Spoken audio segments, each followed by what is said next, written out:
Oh man, I always get this paint everywhere. This stinks. Hey everybody, welcome back to the Flat Thunder channel. My name's Andy, and if you're like me at all, you really dislike repainting exterior grade trim work before the cold season or winter months. Or if you live somewhere warm where it rains a lot, you have to do the exact same thing to prevent water damage and moisture damage from your exterior woodwork.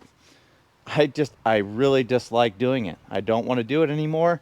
And today we're going to look into an alternative method to avoid having to scrape and repaint this trim molding in the future. Stick with us. I'll show you what we're going to get into. Step here, this is called brick molding. We need to remove this exterior brick molding because this is all regular wood. And to do so, we're going to have to score all the caulking around it to try to get it off there without messing up the metal trim work of the building.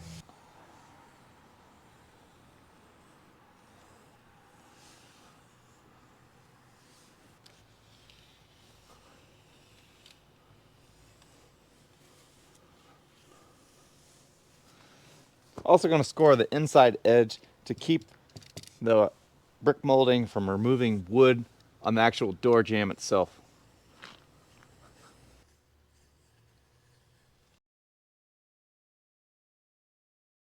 Now that we have the caulk that's retaining the brick molding to the door and to the exterior metal trim work scored, we can go ahead and remove the brick molding.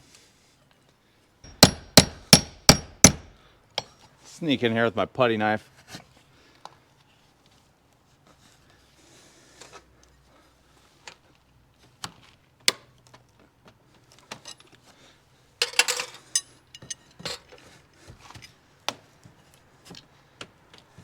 Slowly work your way up and down.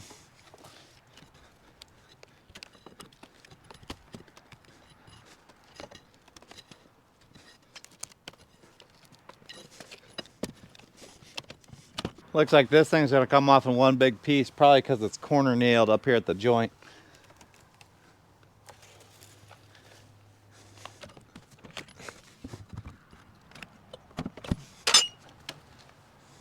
Ta-da!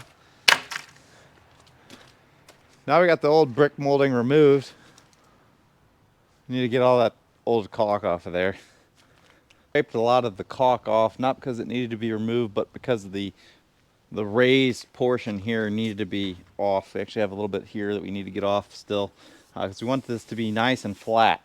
What we're going to do here is we're going to put some aluminum flashing over this main door jamb to protect it from the elements and to keep excess rainwater and moisture from coming in contact with it. So that's the plan, and again, we don't need it to be perfectly clean, but we want to get that raised edge that caulk bead created off of there. That way our flashing will sit nice and flat.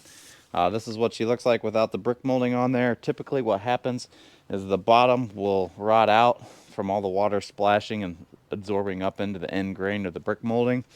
Hopefully we can eliminate that with our brand new aluminum flashing and our brand new plastic brick molding. Here's a piece of our aluminum flashing. It's basically pre-painted white aluminum that was formed as an L. Main idea here, this will go right on there like that. You can buy pre-made aluminum trim kits. This kit was furnished by Dad. He made us some new. This kit was furnished by Dad. He made us some standard blanks, basically L channels with a press brake he had access to, and some aluminum coil stock that was basically scrap. So the price is right, if you will.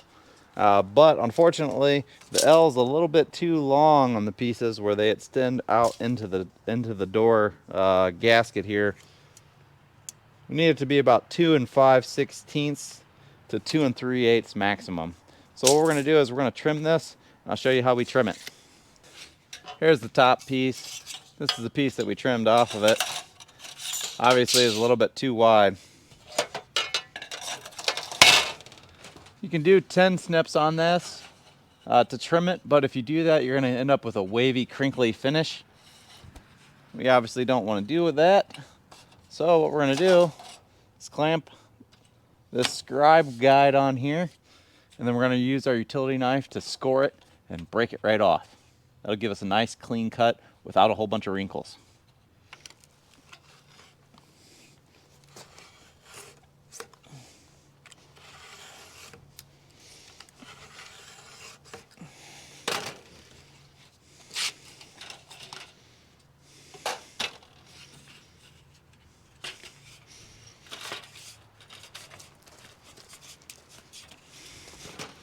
Then you fold it just like drywall over the edge.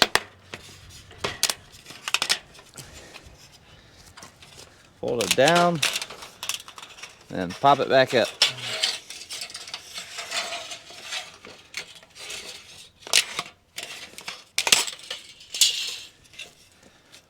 Just like that, and you have a nice clean cut without a whole bunch of waves and wrinkles. We gotta do the other side because we got two sides on the top.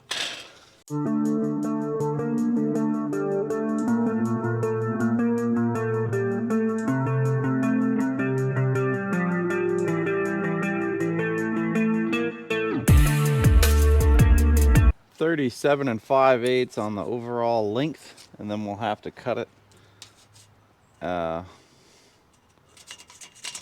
so we can get some turn downs here. So 37 5/8 on the overall, and then we'll trim it such that we can have some turn downs here. 35 inches in the middle.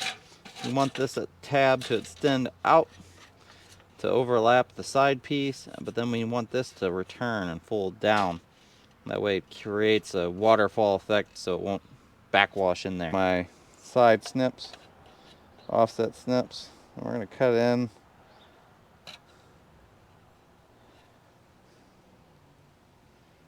right in the corner. Duckbill forming tools. You can use these, or you can also do it by hand with maybe a nice corner or a setup die. So we're going to fold this down.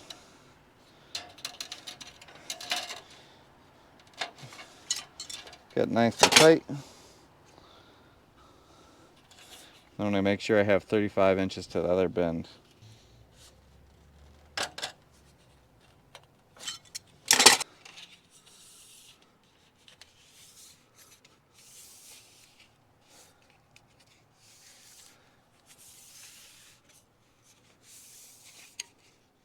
Fits in there nicely.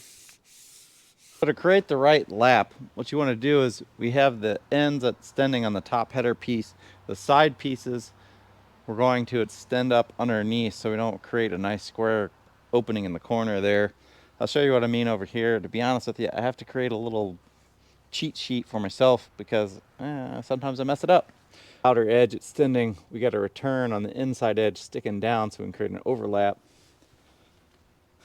And then on the left and right piece, that's this guy right here, we're going to cut and remove this section here as the cut note, and then we're going to leave this piece here. So that's going to go underneath the existing piece up there. So we'll cut this section out to length, and then we'll leave this piece right here.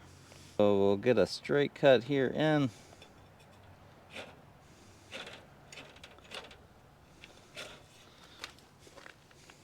And we'll cut right in the corner here.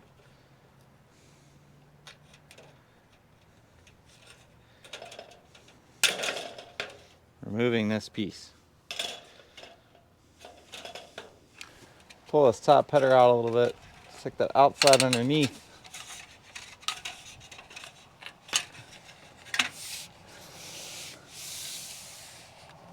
There you go.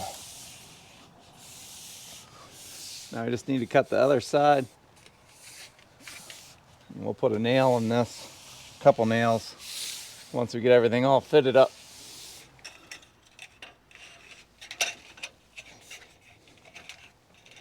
To use these stainless steel white painted trim nails. They're a whole lot more robust than the aluminum ones, and you don't mess around bending them a whole bunch of. Now you don't need to go whole hog on this because this will get all wrinkly on you with temperature changes. So I'm just going to put a couple to keep it from bellowing out in there. Got one at the top, maybe one or two max in the middle.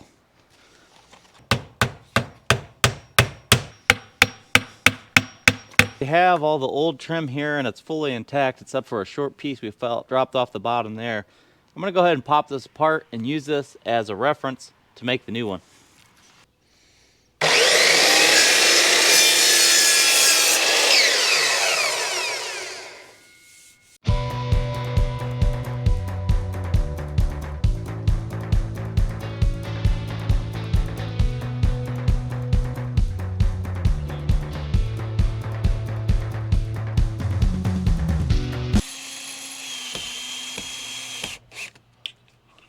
Right, wrong, or indifferent, I choose to put in exterior grade deck screws in this brick molding. This one here we need to loosen and drive back in.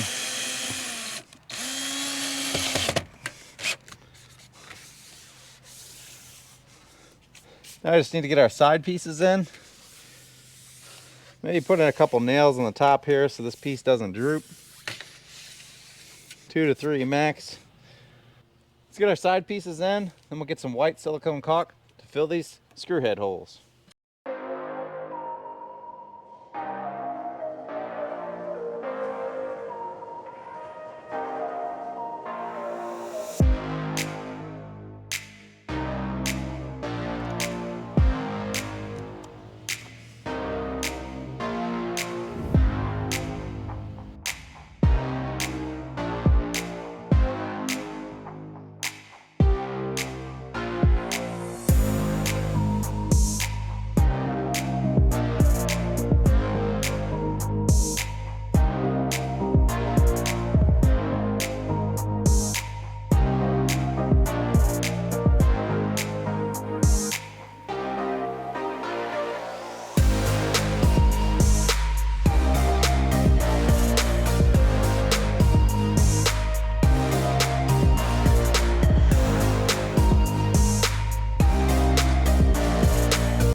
Uh-huh.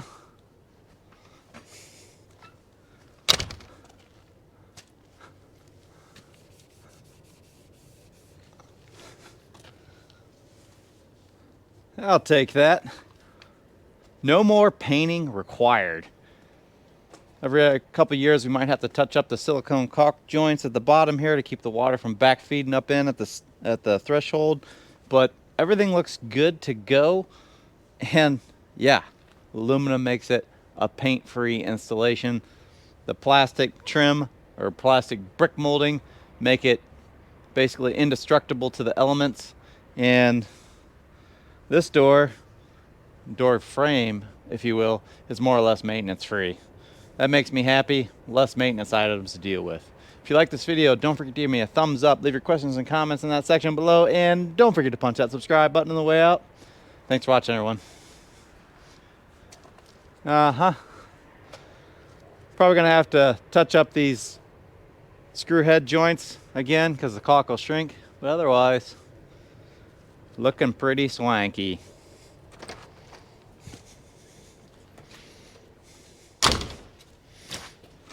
Side note, I am not a professional. This is a perfect example of a do-it-yourself project. If you're following my example, you can do it too. If you're a professional, close your eyes, turn around, shut this thing off.